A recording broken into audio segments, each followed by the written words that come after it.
Alright, welcome back to another video. I'm going to try and come back properly. I know this is not a movie version or a part 2 to War Devil Deku. That's because I am leaving that up to Angel. If you read the comment section, he did mention something on somebody else's comment. But yeah, it's up to him. This what if that I'm about to drop, this all me. I don't even have Angel to bounce ideas with. This is solo me by myself tonight. Anyways, the story begins at Fuchsia Village, because this is a One Piece what if, of course. And things just kind of felt different.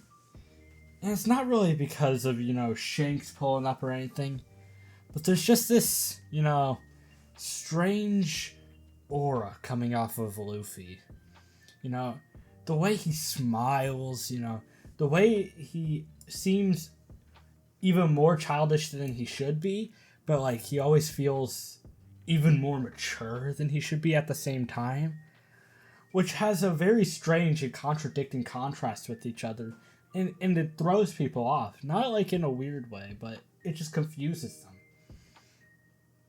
And truth be told, in this timeline, whenever Luffy does anything, it feels like the world itself is smiling upon him, as if, honestly, it had chosen him. And even, the Shanks and the red-haired pirates that, pulled up, they're kind of just, shocked by, the aura and the way things are just around Luffy in this timeline, And when eventually the bandits arrive, in the bar, try to throw hands with Shanks, two things occur. One, Luffy actually gets in the way, and he just kind of stared at them, right? As they continue to threaten Shanks, laugh and make a fool out of the red-haired pirates, Luffy then kind of just steps up. He's just like, this isn't funny. What exactly is your guys' problem? I don't get it. You have such a will to be so pathetic that you have to bully other people who won't even fight back. And that's when eventually, they walk out after they try to grab Luffy and the red-haired pirates stand up. And later on that day, nobody can find Luffy. They're like, where is he? I can't find Luffy. And everybody's panicking, and then the red-haired pirates realize that the bandits took him out to the sea. Shanks' first order of business is to, jump in and start swimming towards Luffy, who's in the middle of the water, and there's a Sea King. However, something strange happens at this point. You could feel the aura resonating off of Luffy. And it almost seemed like the sea itself was bending to his whim. And when the Sea King came to attack, it actually completely ignored Luffy. It looked at Luffy, and Luffy just kind of looked at it, and it proceeded to go and eat the bandit. And Shanks is just kind of in the ocean, just staring, just like, what the hell? Because he didn't sense any sort of hockey, no Conqueror's hockey, no regular hockey, nothing like that. And he's just like, what the hell was that? Why did the Sea King leave him alone? And that's when Shanks looks at Luffy, and the power, the aura resonating off of Luffy right now, it was insane. And Shanks is just like, he starts laughing. He's like, I'm putting all my bets on him. And that's when Shanks ends up, swimming over to Luffy, grabbing him and swimming back to land. He then takes off his straw hat and puts it on Luffy's head and tells Luffy that he'll come back for it one day. And in this timeline, I, truth be told, haven't decided if he'll get a devil fruit or not. If he does, it'll be a bit later, because currently he really just doesn't need one. It would happen at a different time. And after Shanks leaves, Luffy is just different. Not in a bad way. There's just something corely different about Luffy after Shanks has left.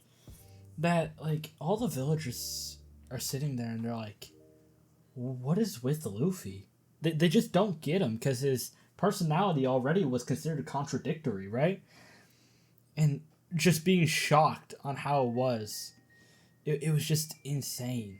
And during this time skip, we realize that truly something has awakened inside of Luffy. Not exactly something he can choose to turn on and off or control, because he can't.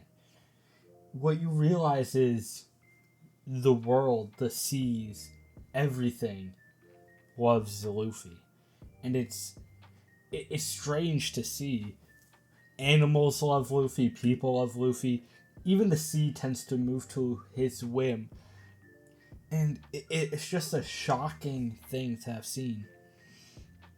And after Garp eventually drops him off with the Dawn, he's thrown into the forest. He told he's got to find his own food, stuff like that. And Luffy honestly has no trouble. He's stronger than most children. He's faster. He can actually attract the animals to come to him without any sort of fear from said animals. And it was just strange. And no matter what kind of situation, quote unquote, that was dangerous or whatsoever, he never felt fear, because he just felt that he would always win. There was no chance of loss for him. And it wasn't even that he was super strong. It was just that certainty he had that everything would bend to his whim. And during this period of time, Luffy became instilled with Dawn's personality a little bit. Becomes a nice bit like Dawn, though he's still himself with a little bit of Sinbad mixed in there, But throughout the years, after meeting Ace and Sabo, he becomes good friends with them. And they understood something about Luffy. That even though he has this presence and this maturity that most people don't have, he's still a kid. And he feels lonely. He's not always the smartest person in the room, even if he thinks it. And that's something that was important for them to learn. Otherwise, Luffy was going to be alone. And it just became a stable place, Chaos, all the chaos around Luffy and stuff like that, it all just calmed around him. And it just surrounded him and settled into stability. Even though Sabo and Ace understood certain things about Luffy, Ace still had that impulsivity, right? He was impulsive, and he could be a bit of a cocksucker at times. A bit of a twat. And he would try to throw hands with Luffy, and most of the time, whenever he would, lose his temper and try to fight Luffy didn't bother to fight back, because he just didn't see a point. He just got back up. And whenever these times happened, it was in a moment where Ace was genuinely really upset with Luffy, and he would yell things like, "Why won't you fight back? I know I could beat you even if you did. Why?" And Luffy, with this certainty in his voice, is just because you might think you can, but I know for a fact you cannot beat me. And whenever he would do that, it would piss Ace off so much. But eventually they got through those kinds of altercations, went through it. Same thing with Sabo. Sabo wasn't as impulsive and as fight picky, but he just kind of minded his own business when it came to that kind of situation. And he understood something corally about Luffy. Destiny, almost itself, tends to work for him than anybody else, because the way situations just seemingly always goes in Luffy's favor. And that's when Sabo kind of thinks back to the whole situation where Sabo and Ace were grabbed by pirates for stealing some of their stuff and stuff like that. And Luffy honestly just, for some reason, had enough charisma to convince the pirates to let them go and stuff like that. And it was shocking. And Sabo just understood the gravity about this. He understood that people would begin to target Luffy if they found out things were like this around him. They try to like take him as a good luck charm. Now he knows they would probably never succeed in hurting Luffy, but it's the others he's worried about. And so thinking about like every time they got cornered or outmatched and how things just seemingly went in their favor regardless, like the luck was guaranteed. It wasn't really, you know, it wasn't really luck. It was just guaranteed. It was seemingly to Sabo, as I've already stated, the world wouldn't let Luffy take an L. It just wouldn't. And eventually they became brothers, stuff like that, and they ended up forming like a clique, them three, and they had their own territory on the island where people without permission would not step. And the day Sabo tried to leave and stuff like that, we'll skip to that point. His boat did get exploded and everybody thought Sabo died. And to Luffy, this was a reality check because he loved Sabo. He was his brother. And watching Sabo die, it just felt like something inside of Luffy's personality and his core has shifted. Because things like that, they don't happen overnight normally. But when you experience such a traumatic thing, it does. I mean, there's nothing to talk about. Luffy has corely changed. He's still like his hyper happy-go-lucky self, but there was just this calm, cold, and calculated part of Luffy that was there inside of him now. And even Ace has begun to notice it, that more than just situations, going in Luffy's favor most of the time, he started being cold and calculating. He would basically figure out how things would go before they would even happen. He would think things through, less impulsive and stuff like that. And in a few instances, he even manipulated other people to do what he wanted. And it was sad to see. And Ace, thinking about the day it all changed, Sabo's boat getting exploded, and the way everything just kind of went silent, as if it was waiting for Luffy's reaction. Ace understands that he needs to stick by Luffy's side, basically, because at the end of the day, if Luffy ends up having nothing to lose, he could become the greatest villain.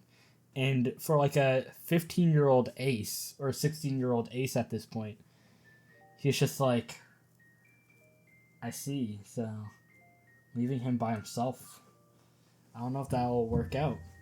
But regardless, when Ace turned 17, he figured something. Luffy needed to be left on his own for a while. And he figured that he would let Luffy go on his own journey, and eventually, Luffy would. I'm not really sure if this part was fire or not. I want to kind of know what the comments think of anything I should change, stuff like that, retcon. Because this is more just like dipping my toes into the water and see like if you guys like this more detailed One Piece. If you guys like more detailed, I could do it for My Hero, I could do it for Naruto, I can do it for it all. This is just me testing some water, seeing if you guys like a One Piece what if, see if you guys like the detailing I'm doing, stuff like that.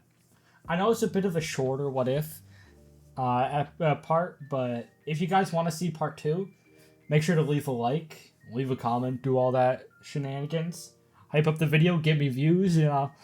I'm trolling about that second part, but I would love to see the results of this. It took me a while to script this part.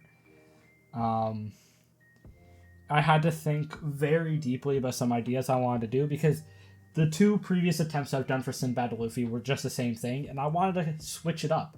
Because I did what if Sinbad reincarnated instead of what if Luffy had Sinbad's powers, and I think Luffy with Sinbad's powers could be more interesting than a reincarnated Sinbad.